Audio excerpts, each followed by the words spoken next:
எத்தனையோ பெரியவங்க எல்லாம் நம்ம அதை கட்டி காத்த ஒரு சங்கத்துல அதுக்கு ஒரு செங்கலை கூட எடுத்து வைக்காதவர் தான் இந்த விஜய். அவர் அவங்க ரசிகர்களுக்கு வேணா அப்பளமா இருக்கலாம், எங்களை பொறுத்த வரைக்கும் அது ஒரு சப்பானி, அது முடிஞ்சு போகும். நம்மளுக்கு அவ்வளவு மகிழ்ச்சியை கொடுக்கிற நம்ம விஜய் சினிமாலேயே வச்சுக்கணும்.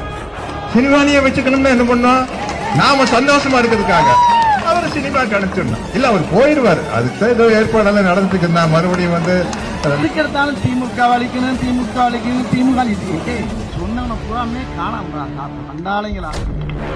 நானும் பார்த்துட்டு தான் இருக்கேன். அப்ப பார்க்கறேன், எவனையும் சொல்றானோ அவன் ஆளை காணும். எங்க இருக்காங்க வாங்கிட்டு 15% வாங்குவார் என்று சொன்னால் கூட, உங்க கருத்து கணிப்பு அப்படி இருந்தால் கூட ஒரு சீட்டு ஜெயிக்க மாட்டார் விஜய். தாளுக்கு வார்த்தை கூட பிடிச்சு பாருங்களா, நாகரிகண்டா